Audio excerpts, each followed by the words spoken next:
एक बार हनुमान जी अपना रूप बदलकर एक बूढ़े वानर के रूप में अपनी पूंछ को और लंबी पूंछ करके रास्ते में सो गए। थोड़ी देर के बाद वहां पांडव पुत्र भीम आए। वहां उन्होंने देखा कि एक बूढ़ा कमजोर सा वानर लेटा हुआ है। उसकी लंबी पूंछ ने पूरा रास्ता रोक रखा था। भीम ने गरज कर कहा, वो वानर, उठ यहाँ से। ये कोई तरीका है रास्ते में सोने का? हट यहाँ से, मुझे बहुत देर हो रही है। मैं पांडव पुत्र भीम हूँ। तभी बूढ़े बने हनुमान जी ने धीरे से आंखें खोली और कहा, मुझे क्षमा करना हे वीर पुरुष, अब मुझ में उठने की शक्ति नहीं है। दया करके तुम ही मेरी पूंछ हटाकर आगे चले जाओ।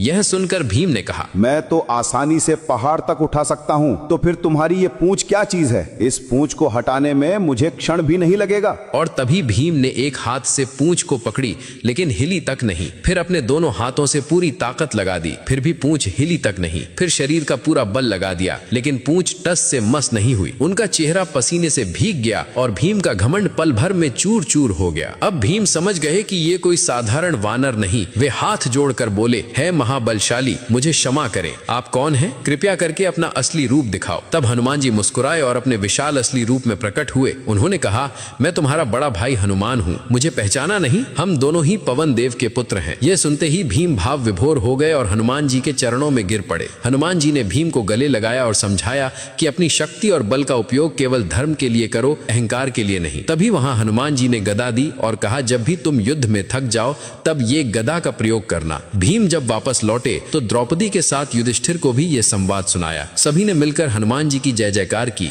हनुमान जी को अपने दिल से मानने वाले भक्त कमेंट में जय बजरंगबली अवश्य लिखें।